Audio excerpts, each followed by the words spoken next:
बर्तमान देखंतु धान मंडी को नहीं आउ गोटे नुआ इनफॉरमेशन आसी आपण मैंने समस्ते थंबनेल देखिकी जानी पारिथिबे 2026 मंडी रे धान बिक्री करिवार टिक कौन कले धानर आपणकर कटनी छटनी हेब नाही।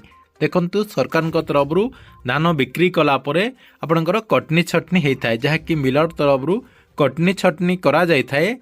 तेबे एई वर्ष रे आपण माने कोन कले आपणकर कटनी छटनी हेब नाही, आपणकर धानर कटनी छटनी हेब नाही एवं सेई नै सरकार तरफ कौन नियम रही एवं आपण मानकु कौन सबु दृष्टि देबा पई पड़िबो आपणको मु एई वीडियो माध्यम रे से नहीं पूरा इनफॉरमेशन टी जणे देबी जहाँकि आपण माने वीडियो टी को शेष पर्यंत देखला परे से नहीं पूरा इनफॉरमेशन टी जानि परिबे। सेति पई वीडियो टी को बिना स्किप करके शेष पर्यंत देखंतु। ता पूर्व वीडियो को गोटे लाइक कर दियंतु एवं जो माने चैनल टी को एजाए सब्सक्राइब करनाहांती चैनल टी को सब्सक्राइब कर दियंतु। प्रथम देखंतु आपण माने समस्ते जानिचंती जे आपणकर जो धान मंडी रही धान मंडी रे धान विक्रय कला परे से जगह जहाँकि आपणकर कटनी छटनी करा जाय थाए।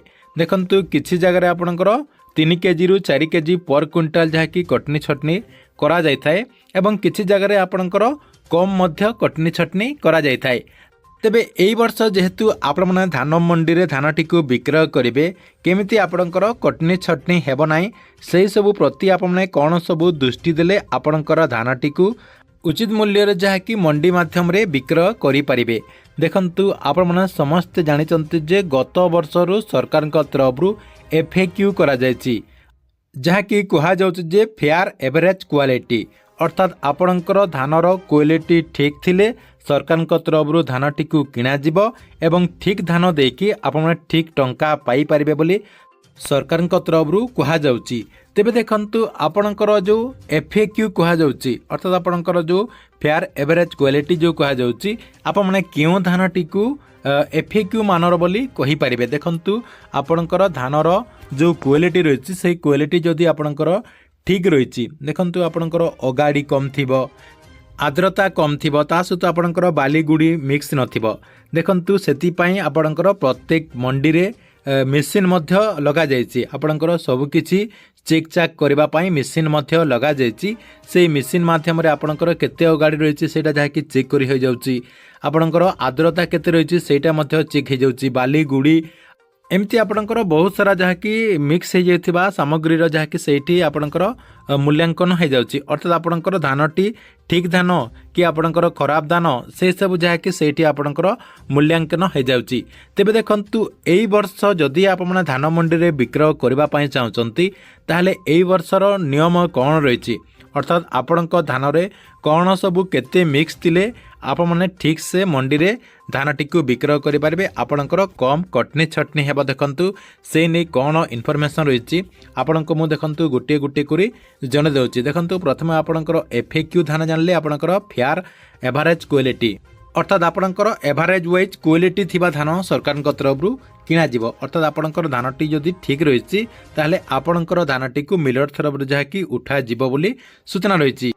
तेबे FAQ कौन देखंतु FAQ को नै आपणकर मु पूरा इनफॉरमेशन टी नै आछि। देखंतु FAQ होछि आपणकर व्यवसाय उपयोगी आपणकर जो धान रहिछि से धानटी व्यवसाय पई उपयोगी हेतिबा कथा खाद्य पई मध्य उपयोगी हेतिबा कथा एवं आपणकर धानटी सुक्ष थिबा कथा आपणकर सुकिला थिबा कथा सुंदर थिबा कथा एवं समान थिबा कथा आपणकर धान रे समान परिमाणर धानटी थिबा कथा एवं विषमुक्त धान हेतिबा कथा सेटा जहा कि सरकार तरफ FAQ मानर धान बोली निर्धारित करा जायछि। या सहित आउ कोन नियम रहिछि देखंतु आपणको मु देखाइ दउछि। 1 नंबर रे बाली गोड़ी माटी पत्थर धूली अजैव मिश्रण जो आपणकर सामग्री रही ये जो आपणकर मिश्रण होता है धान रे आपणकर बहुत सारा सामग्री मध्य मिसी जाए जमती कि आपणकर पत्थर माटी गोड़ी बाली ये जो आपणकर जदि मिक्स होइथिबो तेबे केते मिक्स होइथिले आपणकर ठीक धान बोली मंडी तरफ कहा जाउछि। देखंतु आपणकर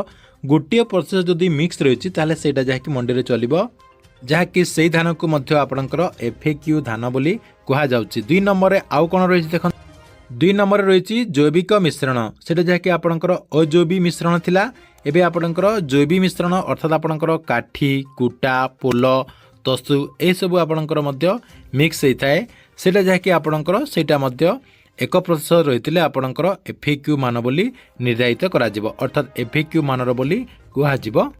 ନେକ୍ସଟ ଦେଖନ୍ତୁ 3 ନମ୍ବରରେ ଆପଣଙ୍କର ଧାନଟି 4% ଖରାପ ହେଇଥିଲେ ଚଲିବ। ଆପଣଙ୍କର ପାଣି ପୋଲ ବେରଙ୍ଗ ଧାନ ଆପଣଙ୍କର ଯଦି ହେଇଥିବ ସେଇଟା ଯାହାକି ଆପଣଙ୍କର 4% ହେଇଥିଲେ ସେଇଟା ବି ମଧ୍ୟ ଆପଣଙ୍କର FAQରେ ଧରାଯିବ। ତାଠୁ ଆପଣଙ୍କର ଯଦି ଅଧିକ ରହିଛି ସେଇଟା ଯାହାକି ଆପଣଙ୍କର FAQ ମାନର ବୋଲି କୁହାଯିବ ନାହିଁ।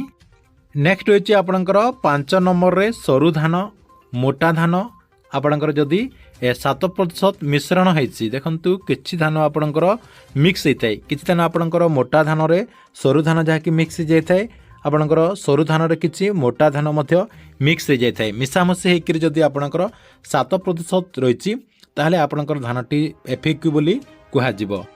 ନେକ୍ସଟ ରହିଛି ଅପଚା ଶାଗୁଆ ବଙ୍କା ଟେଙ୍କା ଛୋଟ ଧାନ ଏଇଟା ଆପଣଙ୍କର 3% ମିକ୍ସ ଥିଲେ ଚଲିବ। ଆପଣଙ୍କର ସେଇଟାକୁ ମଧ୍ୟ ଆପଣଙ୍କର FAQ ମାନର ବୋଲି କୁହାଯିବ। ଯେମିତି ଆପଣମାନେ ସମସ୍ତେ ଜାଣିଛନ୍ତି କିଛି ଆପଣଙ୍କର ଅପଚା ଅର୍ଥାତ୍ ଆପଣଙ୍କର ବିନା ପାଚିଲା ଧାନ ମଧ୍ୟ ଥାଏ, କିଛି ଆପଣଙ୍କର ଶାଗୁଆ ଧାନ ମଧ୍ୟ ରହିଥାଏ, କିଛି ବଙ୍କା ଟେଙ୍କା ଧାନ ମଧ୍ୟ ରହିଥାଏ। ଏହିସବୁ ଆପଣଙ୍କର ଯଦି ମିକ୍ସ ରହିଛି ଯାହାକି 3% ମିକ୍ସ ଥିଲେ ଆପଣଙ୍କର FAQ ମାନର ବୋଲି କୁହାଯିବ। ନେକ୍ସଟ ରହିଛି ଦେଖନ୍ତୁ ଆପଣଙ୍କର ଆର୍ଦ୍ରତା, ଆପଣଙ୍କର ଆର୍ଦ୍ରତା କେତେ ଥିବା କଥା, ଆପଣଙ୍କର 17% ଆର୍ଦ୍ରତା ଥିବା କଥା। ମଏଶ୍ଚର ଉଲ୍ ଅଂଶ ଅର୍ଥାତ୍ ଆପଣଙ୍କର ଯେଉଁ ପାଣି ଅଂଶ ଯେଉଁ ଆପଣଙ୍କର କୁହାଯାଉଛି ସେ ପାଣି ଅଂଶ ଆପଣଙ୍କର ଯଦି 17%ରୁ କମ୍ ରହିଛି ତାହେଲେ ସେଇଟାକୁ ମଧ୍ୟ ଆପଣଙ୍କର FAQ ମାନର ବୋଲି କୁହାଯିବ।